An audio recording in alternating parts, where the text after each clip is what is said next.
Coach Darcy, and we are here to guide you through the ins and outs of a lifestyle that's transformed not just our lives, but the lives of countless women navigating the waves of perimenopause and menopause. Whether you're here to shed weight, understand your body better, or simply find a community that gets it, you're in the right place. So sit back and enjoy the next few minutes as we tackle the hot issues of today. Good morning. It is Coach Darcy here. And on my lonesome, Coach Monica is taking the week off for her vacation, which I believe is always needed, always a refresher, something just that you don't have to stress about with work, and you can do the things that you need to catch up on. I love that. And so you get me today. Hey, welcome. If you wouldn't mind, while we take this time as you are hopping on here, go ahead and share this out. We love for people to hear this message about health and wellness. And really, it's not just about diets. It's not just about one or the other. It's a unified lifestyle where it takes a balance.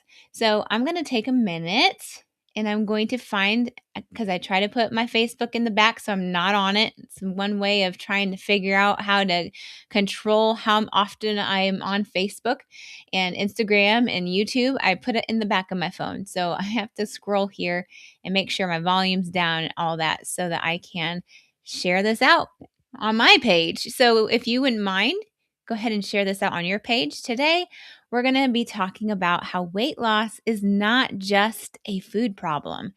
And I know it's bizarre to think about how when somebody's trying to lose weight, that it's doesn't necessarily deal with just food. So just give me a moment, and I'm going to I'm not going to do that. I'm going to share this. Oh, this is always awkward. This silence. I can't handle silence very well. I'm doing better, but I've got to fill the space.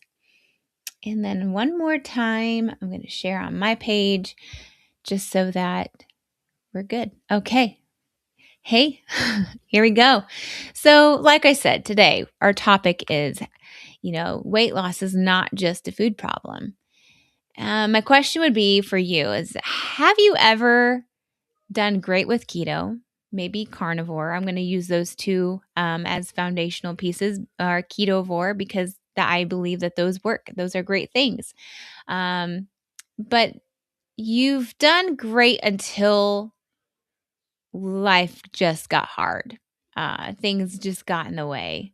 I'm entering into spring season, which means that there is sports. We're going to be at the ball field about every Saturday, a lot of weeknights. We have also got golf that's in the new picture here. And so there's just nonstop things with my boys. And then not only things with the boys, but we have things that we are dealing with ourselves. So, there's just always something. And that's why I love this saying that I always talk about. Like if you are trying to wait to start a lifestyle, if you haven't even started yet and you're just waiting until your chaos goes away, well, let me tell you, chaos is not going to go away. Once that chaos, that one chaos that you're thinking about right now goes away, there's going to be something else that pops up. That's just kind of nature. Once one goes away, there's another one. So I always say, it's just like the fish swimming upstream. Like it's challenging for a fish to swim upstream, to go with it. It's just like with chaos. We always try to fight against the grain of chaos. We've got to learn how to go with the grain of chaos so that we're not, wearing ourselves out and that we don't get distraught. So weight loss is not always the food problem. Like I said, many times it's more of an emotional pattern problem that we find ourselves in. Maybe something that sounds relatable to you, like people often do well until, like I said, chaos happens, which chaos equals sometimes stress, or most of the time stress. Even when it comes down to loneliness, if you feel like you just are by yourself all the time, you don't have people, You maybe move to a new area and, you don't know anyone. Maybe you are in a season where you lost your best friend and now you're in a new season and you've got to figure out like a new, something like where to go to find friends. Like this is it's a whole new world for you. So that loneliness hits. Boredom. Boredom has a lot of different categories where your boredom is where you've had dinner and then, you're not like, whoa, I've got nothing to do. Or sometimes you are doing something and you're needing to preoccupy yourself. So that's where that boredom, I think, is more defined of like maybe you have a routine of sitting down at night and you're just exhausted. The fatigue hits in and you don't even want to cook. So you go and reach for something that is easy and quick and maybe off your plan if you're on a plan. Maybe it is, a routine of I always have popcorn when I'm watching this show. So I need to have popcorn, even though you've had dinner. Like that's considered like a boredom eating. It's a habitual kind of eating. Um, Again, like here's another one. Like maybe you're in a hard season. Maybe like me, like springtime is when the sports and school, and maybe you have a senior that's going to be graduating, or you have multiple things like maybe your son or daughter's getting married, and it's just something that you are constantly being needed. Or maybe you did lose, your best friend. Maybe you lost a loved one that was always there for you, and or maybe you're going through financial issues, and there's so many different things that you might be thinking about that is just a really hard season and you don't know what is up and you don't know what is down. You're just going with it. I get that. I feel like I'm in that season where you're just going with the flow. You just feel like you're, going along with life and you are emotionless maybe. That's a hard season. That's a hard season to be in when you don't really understand what season it is. You can't define it. You just know it's not a norm. It's not okay. And then here's another one. Sometimes when we're going along with keto and maybe we're going with carnivore, like those old habits feel easier than the new choices. We're going through the book of Atomic Habits with our group right now. And I love this book so much. There's so many tips, so many tools, so many, ideas of like how to create new habits because the old habits aren't working. They're not getting us to where our goals are. But yet we are so comfortable in those old habits that we don't apply, these tools, these great tools that James Clear tells us how to do. So that comfort, it's so much easier to like plop on a pair of comfy pants that are stretchy and comfortable and aren't choking your gut than putting on that pair of jeans that you haven't wore like all winter long or maybe all spring long or whenever you haven't been wearing jeans. Or the shorts. The shorts are so uncomfortable. Like even though like it's half of the material that's missing, they're so uncomfortable because you're just you want to go to the comfort. You want to wear those leggings. You want to wear those sweaters. You want to wear the things that make you feel comfortable. So those old habits just feel so much easier. But here's the thing. We're going to dive deep a little bit. If you never deal with the emotional reason, you keep going back to the food. You may be calling it a diet problem. But sometimes it's a coping problem. It's like what we're talking about. It was a comfort habit. It was a stress pattern. We don't know how to deal with stress. We don't know how to manage the stress. We don't know how to say no. Instead, we keep piling on things. That's the lonesome response. It's a life management issue. Altogether, all of this is a life management issue. And so this is why it's important to address, and we talk about this in our program a lot, to address the 4 pillars. You've got the social aspect.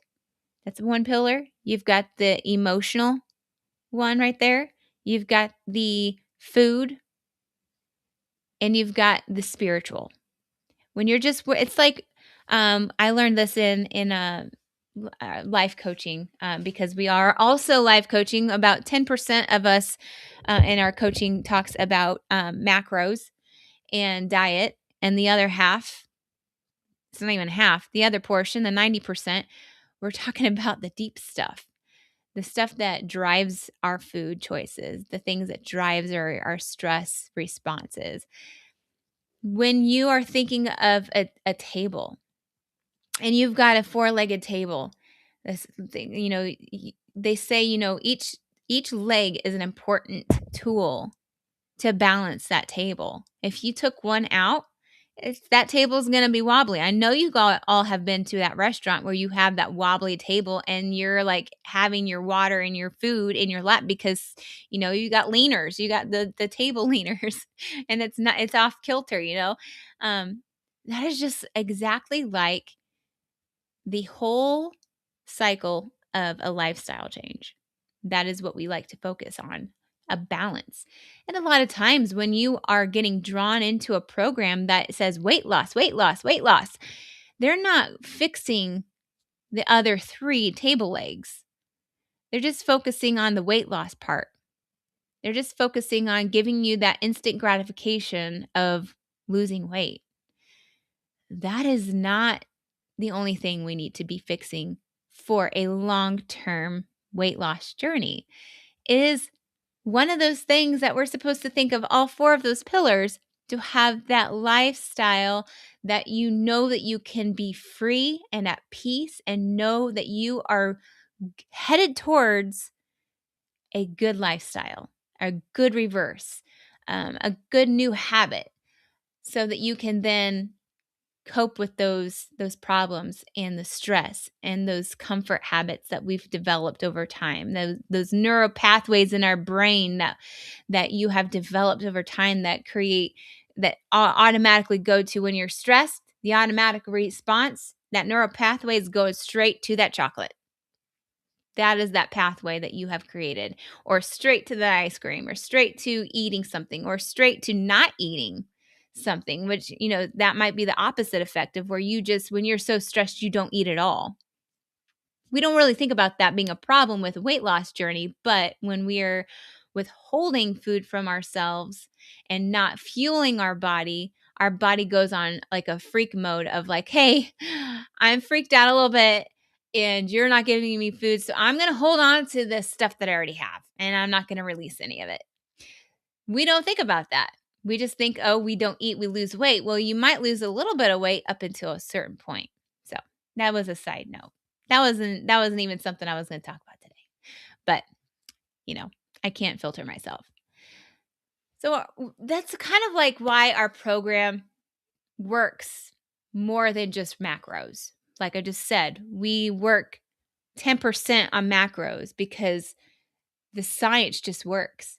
When you're focused and eating healthy and clean and simple, the rest of that just follows. But the thing that is like the speed bumps in the way are all these other things, these other pillars that I'm talking about, the spiritual, the emotional, and the social side of your pillars. Those things, we can call them table legs because we talked about tables. So those are your table legs that are going to keep a balanced table, especially if you're focused on, here's another way to think about the table legs. Just like that wobbly table or that table leg that's completely missing and not even being thought about.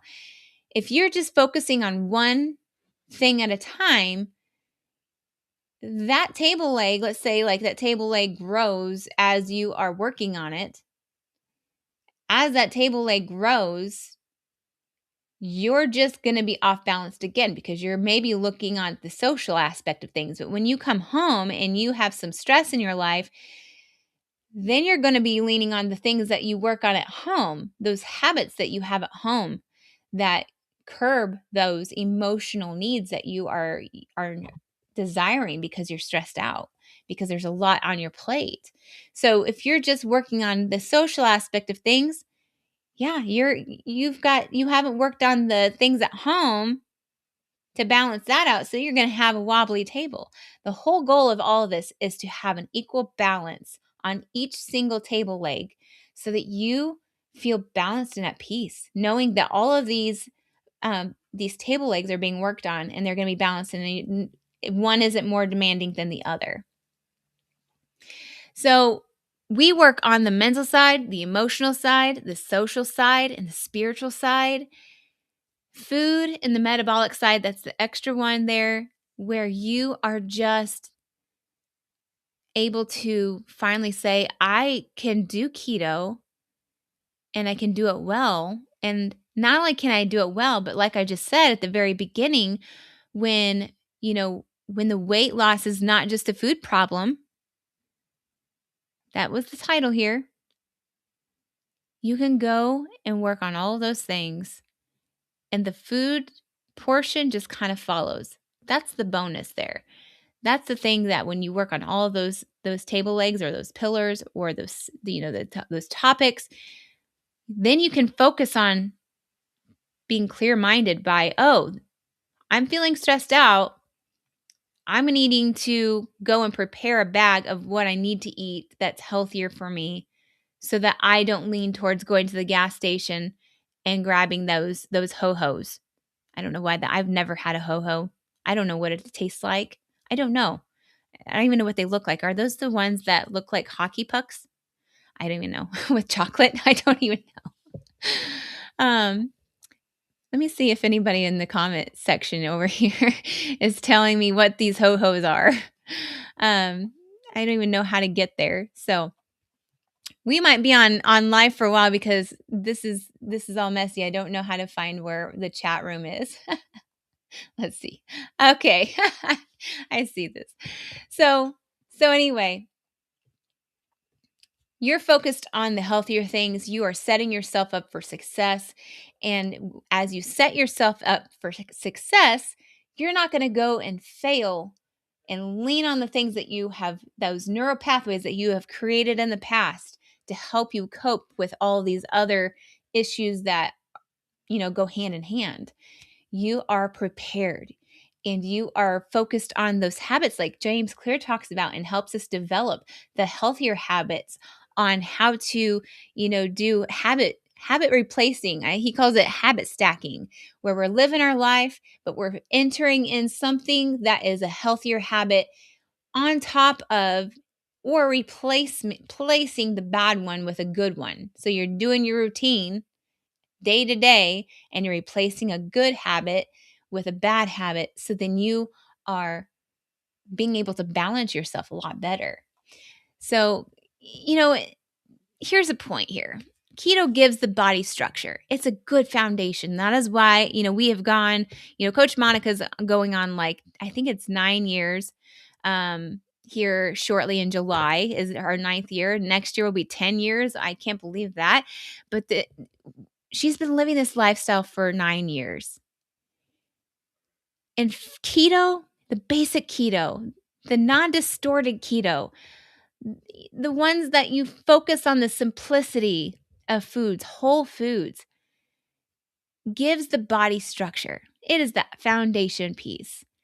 The only reason why keto doesn't work is because you're letting all the other garbage go and taint what keto is. You're letting all the outside words taint the foundation of keto. We've gone and listened to all those. I'm about to get on a soapbox, so just prepare yourself. And I was talking with Coach Monica about this actually, of the most weight that our clients had lost was when we probably within 2 to 3 years, maybe 4 years into our coaching, where we were just simple keto. We didn't have all these other influencers, doctors, people putting in their own bright idea with what keto is. They didn't taint the basics of keto. So our people lost the most weight. They had the most sustainability when they were basic keto. And they didn't let those keto treats, they didn't let, the fasting routines or the carnivore routines or all these things that tainted keto, carbing up, all those things that tainted keto and gave keto a bad name. The foundational ways of keto worked, and it was beautiful, and it was healthy. And then you had the tainting happen. And we talked about that. I'm like, that is why did we have that be tainted? Why did we go that route? Why did we think that because we stalled or we got stuck here, we didn't focus on, going back to the basics, but we instead add in, I don't know, a new trend that's going around that said, oh, this is going to make you lose weight. This is the thing that attacks the belly weight. This is the thing. And so we got distracted. Our eyes veered to like the thing that was being the loudest. While keto was a fad for a minute and people tried it, but they saw that, it was not as easy as they were hoping. It wasn't like the weight loss shot or the pills that gives you that instant gratification. You actually had to work for it. And, tainting this, that wasn't keto. That's keto is hard work. Living a healthier lifestyle is hard work. But what we were missing at the very beginning of our coaching practice was really focusing on the mental side, the emotional side, the social side, and the spiritual side.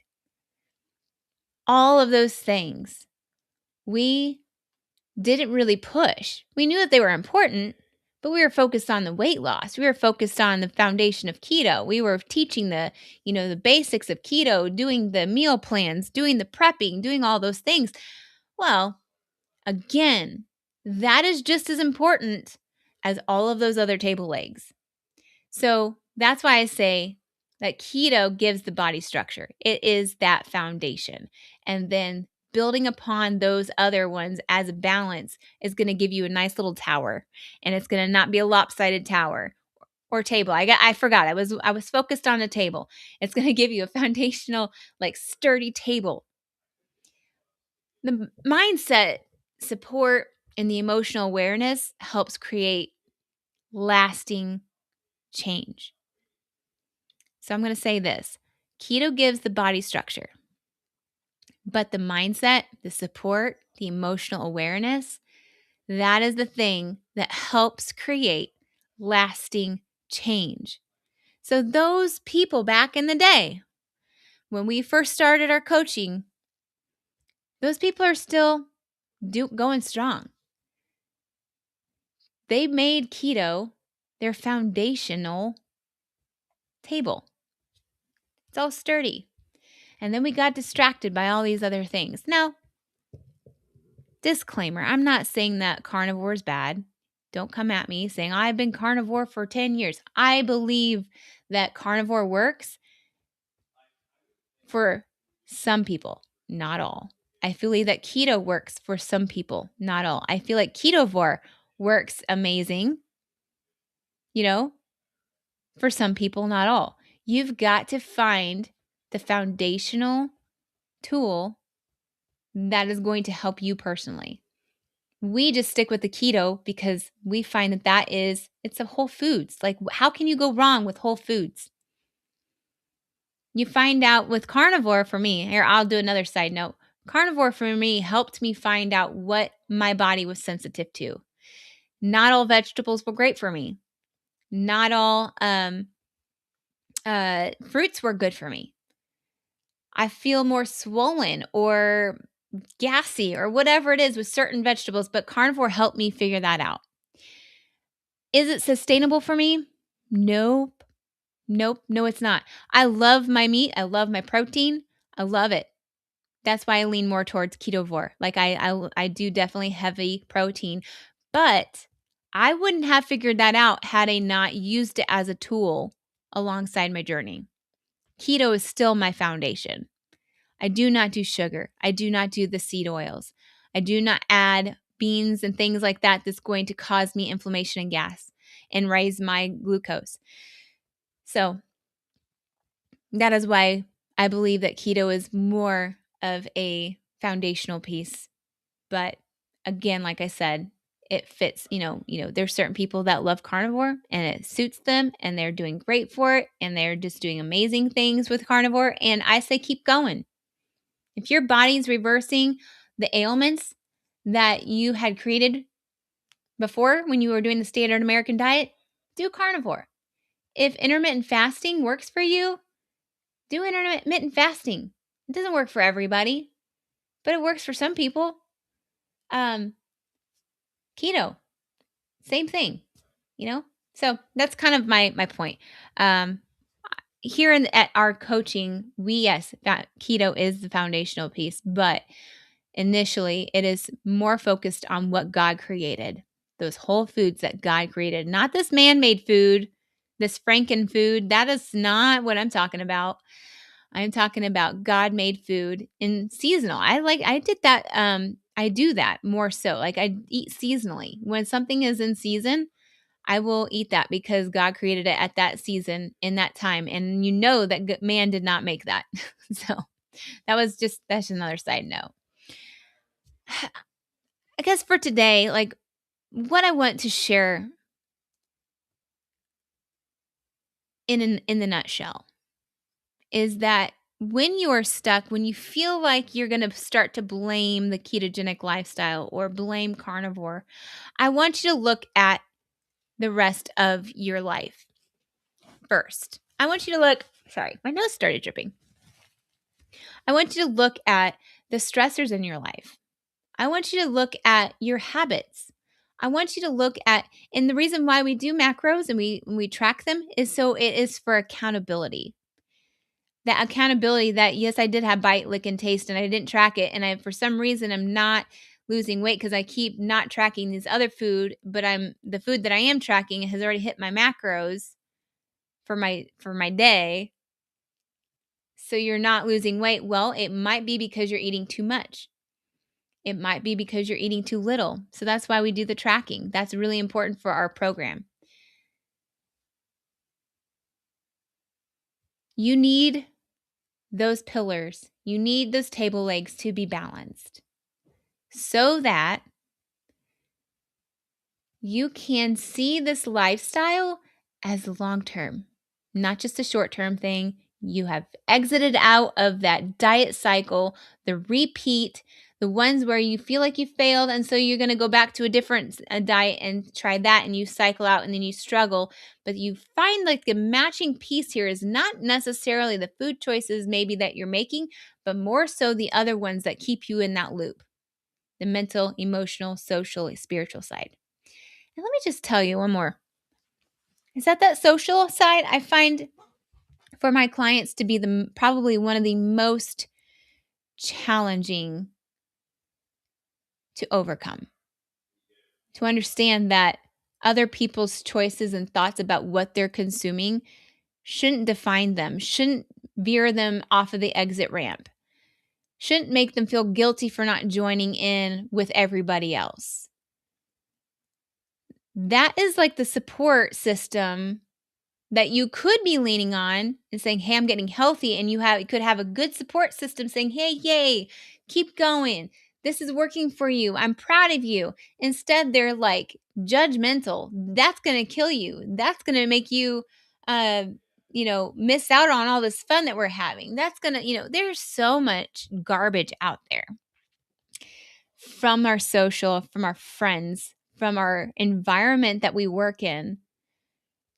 There's a lot of things that will sabotage your journey.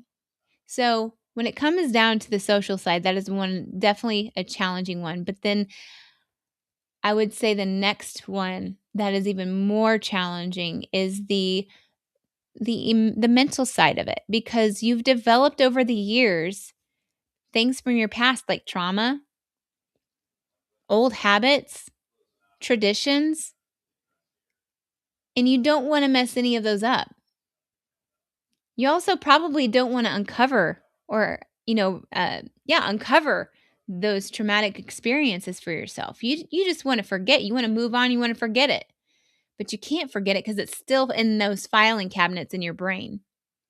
And until you address it, until you recognize, until you see that this is causing you to keep on doing the same habits over and over and over that keep self-sabotaging yourself, you're not going to lose that weight long term. You're going to keep depending on those situations to keep you where you're at. I've seen it.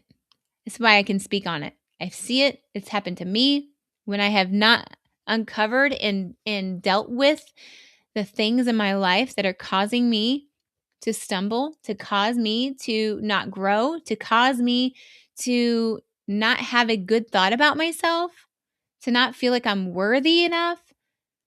All of those things hold you back. It's kind of like the chains or the bungee cords, if you can just picture that with me. Like if you are like bungee corded to a wall, which would be your trauma or the things that hold you back, and you're trying to walk towards a healthier lifestyle, but those bungee cords start to become more resistant. And you can only go so far until you decide to clip those bungee cords away from that trauma and dealing with whatever is holding you back mentally, emotionally, spiritually. You've got to be able to deal with that. And that is why I advocate, journaling it out. Some people talk about going to a counselor and to be able to talk it out so that they can help you talk it through. I like to journal. I like to get it out of my head. And I think it's important to get it out of your head so that you can deal with it, so you can read it, so you can see it. It seems like for me personally, when I keep something in my head, I'm able to stew over it. And so as I stew over it, it's kind of like the slime. I've talked about this before. It's like having a slime ball. And as you're playing with that slime ball, you got fuzz pieces that start to make it dirty. And it starts to get chunks in there. And it's not as clean and beautiful as it was before. And that's what I picture inside my head. When I keep something that I'm irritated about or that I'm, a traumatic experience that I haven't dealt with and I keep pushing off and pushing off, it just keeps collecting all that other garbage and building up and making its own new narrative. It's making it even extra than what it was before. So that's why I think journaling and reading it and then, even rewriting it. I've rewritten my biography about my life over and over and over, and I'll add things to it as I remember them. And then I'm able to identify like, oh yeah, that's kind of a habit for me. I notice that I do this anytime I'm in this situation. Oh yeah.